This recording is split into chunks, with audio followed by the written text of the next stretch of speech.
the top 10 NBA playoff performers in the modern era. For this list, we're focusing on the players who are currently in the league today.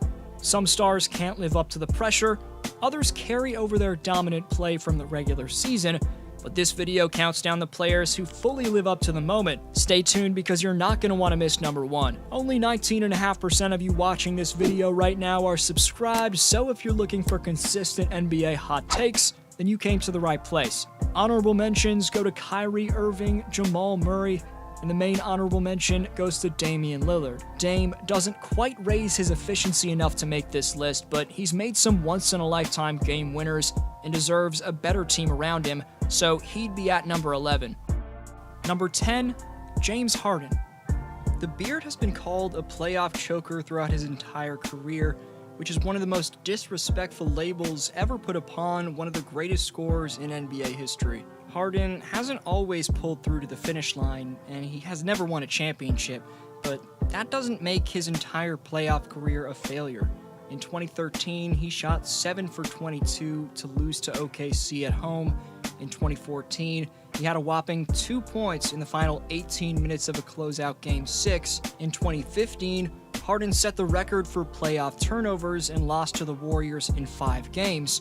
In 2016, he lost to a Curryless Warriors squad.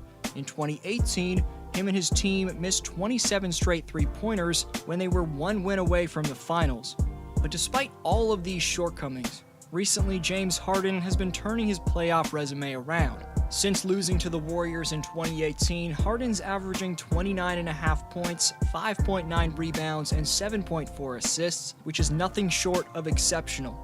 Last year against the Thunder in the first round, he got a game-winning block on Lou Dort to send the Rockets to the second round. And this year with Brooklyn, the Beard is out for redemption. In games 3 and 5 versus the Celtics, he had some of the best performances in his playoff career. 41-7-10 in game 3 and 34-10-10 to close out the Celtics. If Harden keeps up performances like that, what will his critics have to say then? I'm curious. Number 9, Anthony Davis. AD is a superstar in this league who raises his game in the playoffs even more. Since the age of 21, AD's always been one of the best performers in the NBA. In his first playoffs back in 2015, he averaged 31.5 points and 11 rebounds against the Warriors. In 2018, as the underdog in the 3-6 matchup against the Blazers, Davis swept them, averaging a career-best 33 points and 11.8 boards. A year later in 2019, AD was traded to the LA Lakers to team up with LeBron James, forming one of the best duos that this league has seen in nearly 20 years. En route to his first championship, Anthony Davis posted 28 points and 10 rebounds per game. And up until this year, AD's career 28.8 points per game playoff average ranked 5th all-time, even above all-time greats like LeBron himself. But let's hope AD and the Lakers can bounce back next year. Number 8, Jason Tatum. Although Tatum was recently eliminated by the Nets this season, that's not reflective of his entire playoff career. In his 4 NBA seasons, he's made the conference finals 2 times already. In his rookie year, he made it all the way to the conference finals to face off against LeBron James in a 7-game series. He posterized LeBron. He had his regular sophomore slump like most players, but in the 2019-20 season, Jason Tatum had truly arrived. In the bubble, Tatum averaged 26, 10, and 5, leading the Celtics to an Eastern Conference Finals appearance where they'd come up 2 wins short of the finals against the Heat. The loss definitely wasn't on Tatum whatsoever, though. He put up an impressive 27, 10, and 6 against the impressive Miami Heat defense. Against Brooklyn this year, he dropped 50 points in Game 3 to take a game off the super team Nets. Not only is the future bright for Tatum, but the future is now. Number 7, Donovan Mitchell. Spida Mitchell has always been ready for the moment. He dropped 45 points in Game 1 against the Nuggets. We'll see what he does in their next game. But when he first arrived in the NBA back in 2017, he went to a Jazz team that lost their star player in Gordon Hayward, but Donovan Mitchell led that team as a rookie to a 48-34 record, good for 5th in the West.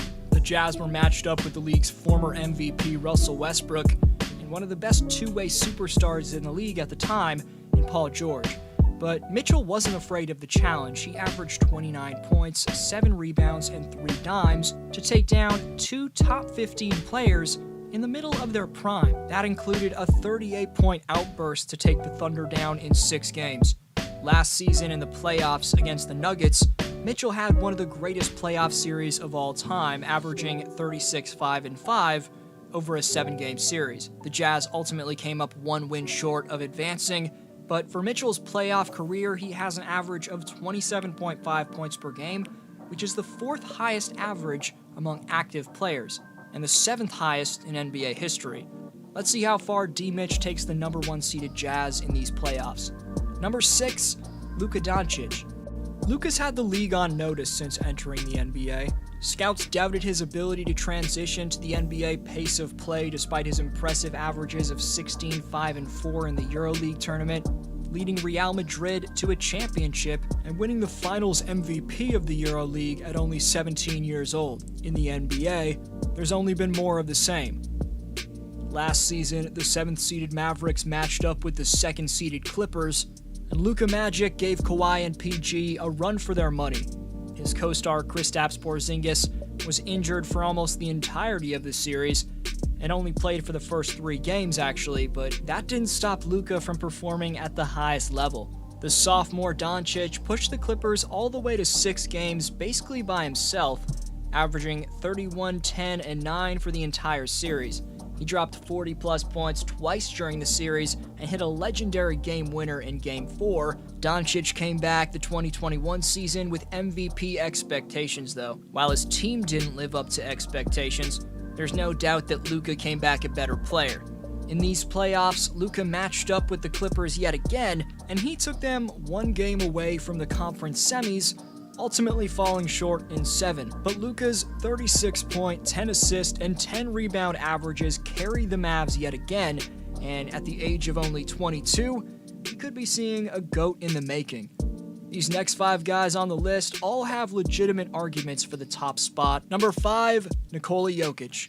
The Joker is far and away the best performing big man in the NBA, with all due respect to Joel Embiid. Jokic is the only player on this entire list to never have a bad playoff game in his entire career. Jokic first entered the playoff scene in 2019 with a bang, competing with the San Antonio Spurs in a close 7-game series where the Nuggets barely eked out a 4-point victory in Game 7. Jokic was electric that series, as he always is, with humble averages of 23, 12, and 9. The next series was yet another 7-gamer against the Portland Trail Blazers, where Jokic upped his play even more, putting up 27, 14, and 8 a game.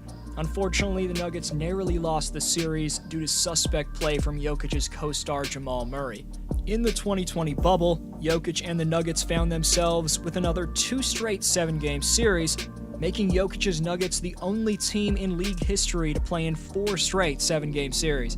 Against Utah, Jokic lulled the Jazz to sleep by exposing Rudy Gobert in the open court, coming back from down 3-1. The next round, the Nuggets found themselves down 3-1 yet again, but this time to the Clippers. In a closeout Game 6, the Clippers were up 15 points late in the 3rd quarter, but Jokic and his Nuggets ended up blowing the Clippers out by 13 in the 4th quarter. Jokic closed out Game 7 with 16 points, 22 rebounds, and 13 assists, showing off his ability to contribute to winning even if he can't score. Jokic is a triple-double threat on a nightly basis and never shies away from performing in the spotlight. This year, Jokic is having a career season. The Joker is putting up 33, 11, and 5 a game, showing off that he can do whatever you ask of him, whether it's scoring or playmaking at the highest level. Number 4, Kevin Durant. Up next is a man considered by most to be the greatest scorer in NBA history. KD is as elite as they come when it comes to getting playoff buckets. He has the 3rd highest scoring points per game average of any player in NBA playoff history, and he's the highest active points per game playoff leader in the NBA. He only trails Hall of Famers Michael Jordan and Allen Iverson all time. He's currently crossing up Giannis and the Bucks, but we shouldn't be surprised because this man KD's been a beastly playoff performer throughout his entire career. Thursday is going to mark the 2-year anniversary of the date Kevin Durant ruptured his Achilles in Game 5 of the 2019 NBA Finals in Toronto. 2 years following that injury and 1 season removed from sitting out the entire 2019-20 season, Durant's lighting up opposing defenses in the playoffs as if he never got hurt. How do you guard a 7-footer who can get whatever he wants off the dribble? Don't ask the Milwaukee Bucks because KD's seamlessly ripping apart their defense and getting to his spot with elusive hesitations. No matter if it's PJ Tucker or Giannis on him, those are 2 of basketball's top wings. We'll see how far he can take the Nets this postseason though. Number 3, Kawhi Leonard. The 2-time Finals MVP closed out the Mavericks in typical Kawhi fashion, dropping a combined 73 points in Games 6 and 7, while averaging 32, 8, and 5 for the series on brilliant efficiency. It's performances like these that made Raptor fans like myself heartbroken when the fun guy skipped town. But we can't have what Kawhi Leonard did during those 2019 playoffs slip out of our memory. Maybe he forced his way out of San Antonio, but any questions about the heart and toughness of Kawhi were answered when the Spurs traded him north of the border. He had a career season with the Raptors and then an all-time great playoff run where he scored the 3rd most amount of points of all time in a single playoff run. Only LeBron in 2018 and Jordan in 1992 had more points than Kawhi in the 2019 playoffs. Number 2, Stephen Curry. One thing's for sure, Commissioner Adam Silver is desperately missing the services of the chef in 2021's playoffs. Curry's undoubtedly the most popular player in basketball, and one of the main reasons for that is how he drops daggers on teams in the postseason at twice the rate than he does during the regular season. We'd be sitting here for days talking about how he carried the Warriors to the finals in 5 straight years from 2015 to 2019, earning 3 rings in the process, but the 2017 run really speaks to Curry's playoff dominance. The man averaged 28, 6, and 7 to go along with 2 steals on shooting splits of nearly 50, 40, 90. The chef has a flair for the dramatic, and he's one of the best performers in general, as we saw throughout the 2021 season. But when the lights get brighter, all Steph does is win. He deserved to be in this year's playoffs, but without Klay Thompson, Curry had almost no support, but he still got them into the play-in tournament, where they'd fall to the Lakers and Grizzlies in back-to-back games. I'm looking forward to seeing the Splash Bros intact next year and seeing how that affects Steph's play. Number 1, LeBron James. 8 straight finals appearances and 4 championships and finals MVPs really says it all when it comes to the legacy of LeBron James. Talk about what he does off the court all you want, and I've been one to criticize him about that, but strictly talking between the lines, he has one of the greatest legacies in league history. When I made a video proclaiming Kawhi was better than LeBron, which is now privated for numerous reasons, I was only saying that in terms of right now. In terms of their legacies, LeBron is far ahead of Kawhi, and even though I don't think he's close to Jordan, there's many people already calling LeBron the GOAT. And the reason he's in the discussion for the greatest player of all time for a lot of fans is because from 2011 up until 2018, he got through the East every year. Toying with opponents both mentally and physically, he renamed Toronto to LeBronto and took down conference powerhouses like it was nothing. Maybe in 2021 he walked off the court after being outplayed by Devin Booker, and while those games at Disneyland in the bubble were glorified scrimmages, LeBron deserves credit for winning his 4th ring. What I failed to mention in that Kawhi LeBron video was how the Lakers and Heat had the shortest offseason break of any 2 teams in league history, which is likely a big factor in why they were worn down and eliminated in round 1. The mental fortitude that it takes to go through yet another title run, and LeBron's been through a lot of them, after less than 2 months of an offseason, that was too impossible. I expect both the Miami Heat and the LA Lakers to be back in the picture in the 2022 season, so don't let LeBron's recent blemish put a stain on his legacy too much. I know I did at first, but after that reactionary analysis, I've come to realize LBJ deserves to be recognized as the best playoff performer in basketball. Be sure to follow me on Instagram at DFlowHoops, subscribe to the channel if you haven't already, and leave a like to help this video in YouTube's algorithm. You're the best for sticking around. This was DFlow, hope you have a great day, and I'll see you next video.